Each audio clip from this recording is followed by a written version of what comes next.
ใช่เครื่องแก้วมันสูงมันหายนี่แหละเขาสูงมาปักเซ่แข้งจะประสับ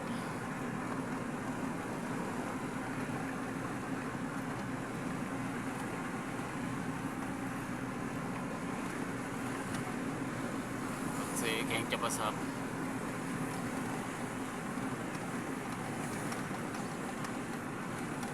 มาเที่ยวแดนใต้ปักเซ่ปักซอง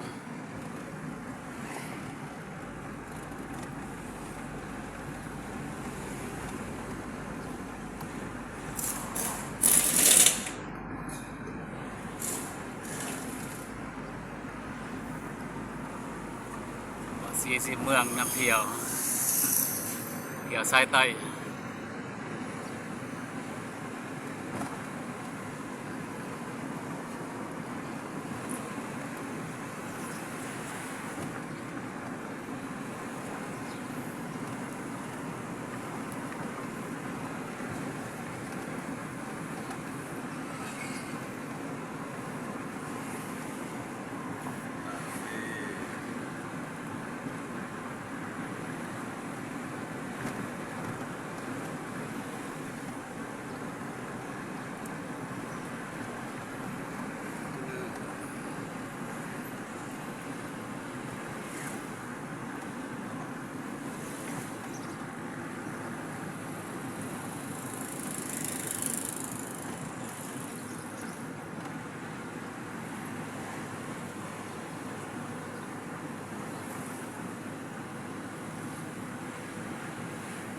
เสียปักซอง70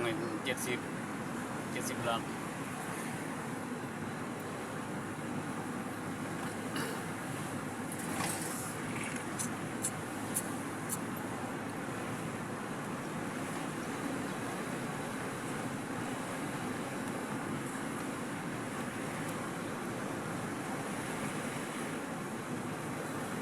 กาดปักเซ่มันสิฮอนนะห้อนหลายปักซองเอาเย็นเนี่ยลมยำแรงกับการเปลี่ยนอากาศเย็น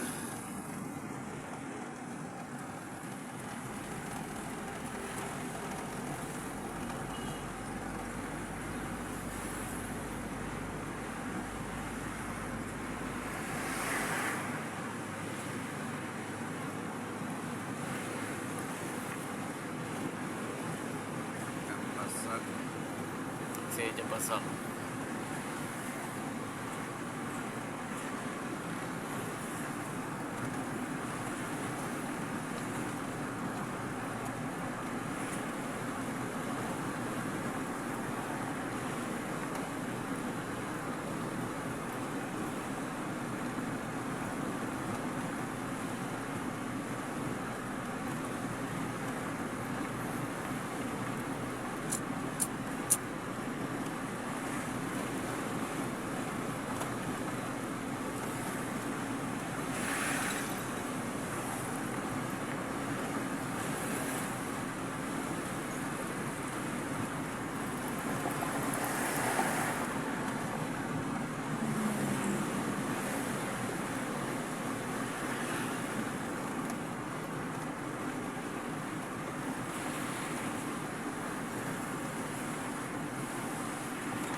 ยาวเลยประจัง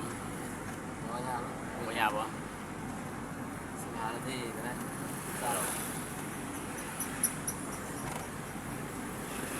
เลยไปนั่นล่ะบ่ไปบอกกำลังบ่อาจเสียกำลังบ่นครปักเซ่เดินยนต์ปักเซ่สนามบินวัดสนามบินปักเซ่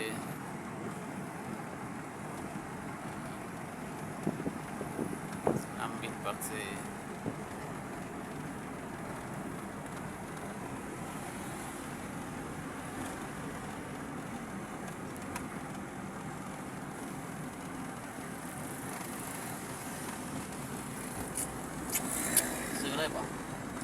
นซื้อแล้ว วัดปากซี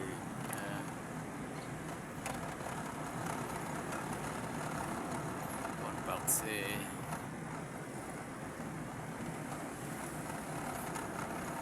แกงจะประสับ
เท่ๆมันเนาะ อ้าว มีแต่รถเท่ๆมันเป็นนะ นครปากเซ แดงไฟแดงไฟแดงแดงไฟดำซื้อเลย เลย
ที่เราสู่นครปากเซ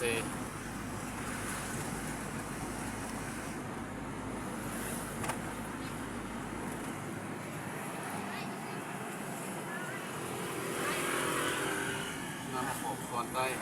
นั่นแล้วก็ น้ำโขงน้ำโขง มาว่า เดนน้ำโขง น้ำโขงตอนใต้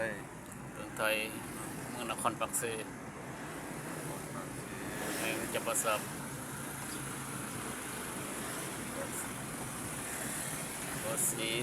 สีเมืองสีเมืองนำเที่ยว โอ้เจ้าเล่นรถเจ้าเล่นมาพี่ไหมมันเพราะมันเล่นที่มันบ่ได้เพราะเขาเสียงได้ เออ เล่นต้องเอี่ยมมาทางนี้นิดนึงนะ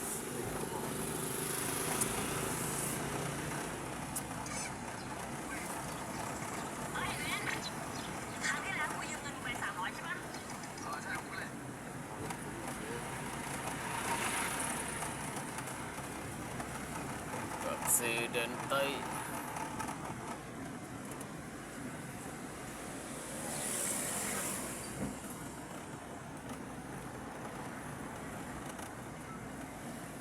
ไฟแดง ประดับประดาบ้านเมือง ประดับประดาบ้านเมือง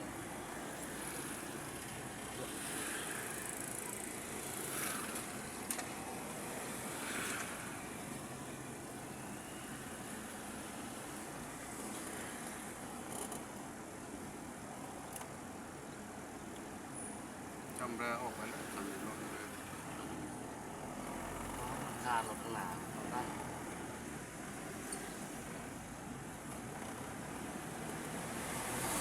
ดียวนึงเกือบพัน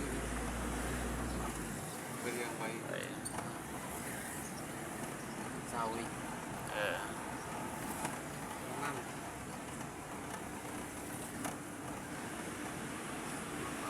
แฮมดาวเวียงโสม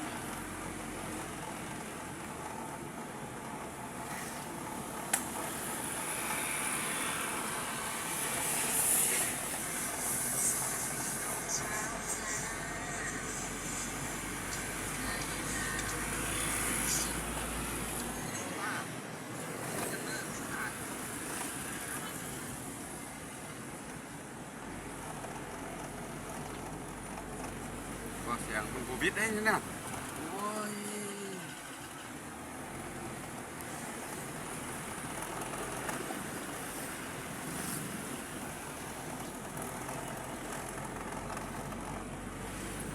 เอฮอนนะสลาพันหอมเจ้าพนุม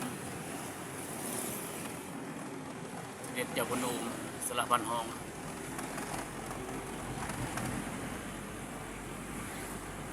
อีกทางลัดไปนี่ก็ได้ทางเส้น ไปทางไหน ซื้อไปเลย ไปซื้อเลยลักเมืองลักเมือง เออซื้อเลย ใช่เอาลักเมือง ใส่ละ เอา ยังบ่ทันซะกำลังบอกทางเลยบ่เห็นยังบอกบอกกำลังเมืองก็ยังเล่นอยู่เลยปาบเลย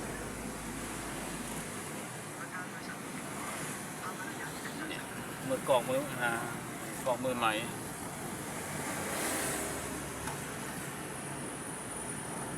เคยมากเถื่อพาน้ำเที่ยวบซีน้ำเที่ยวนครปักเซ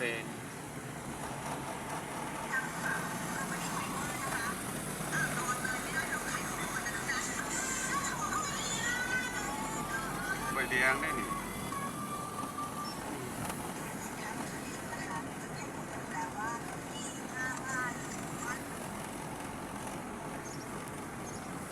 เดินบ้านนะ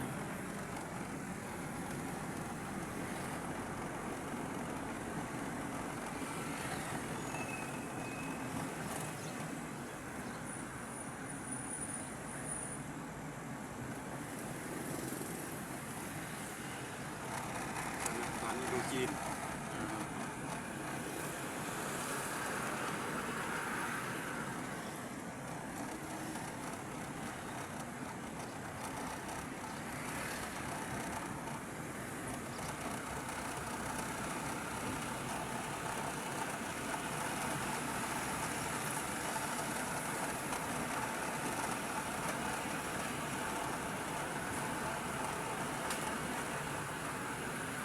ปักซองซื้อไปเลยปักซองเด็ด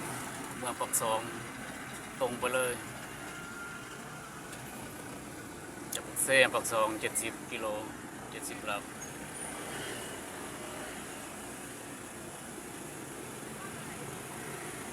ปักเซเมืองปักซอง2 เดือนหนาว2 บริเวณ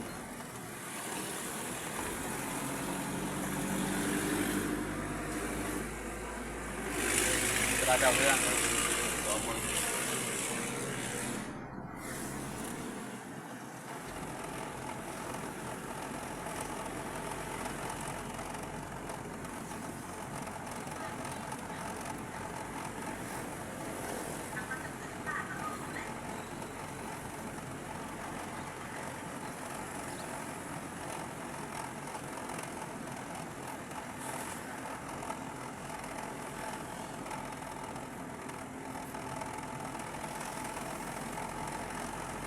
เคยมาเถื่อบ่ปักเซ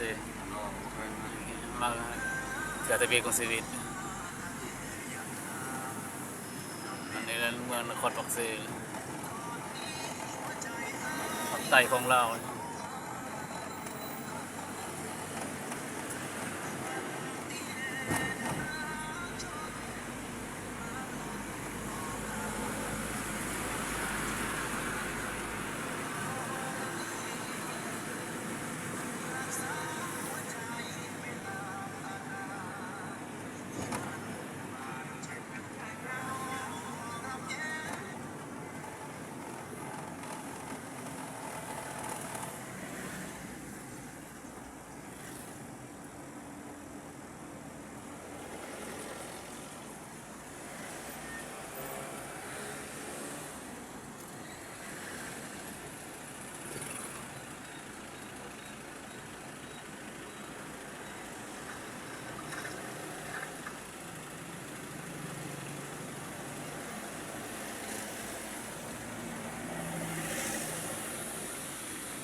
หลายอยู่เนาะ หลาย หลายนะ จะไปมาเรียกกันนี่จะมาการ อืม วันจันทร์จัดรถลายอยู่ ฉันไม่เคยคิดว่าผลลัพธ์จะดีขนาดนี้ก่อนหน้านี้เส้นเลือดในก่อนนอนมักจะเป็นปัญหา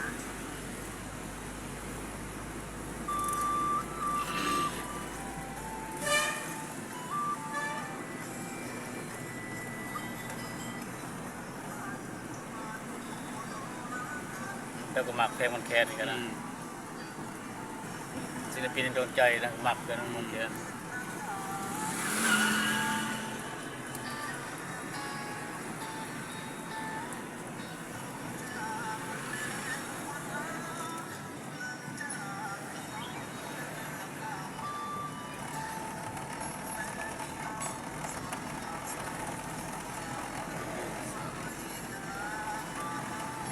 ก็เฮือนต่างหลายนะ เออ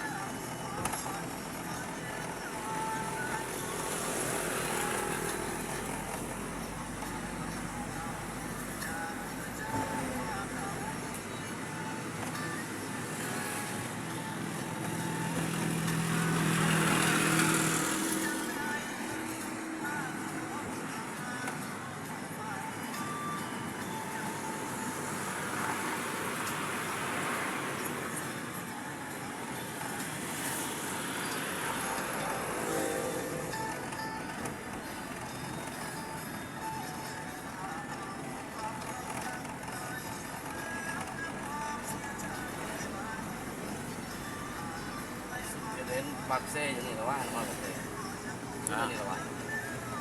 จานมันเป็นซอง แม่น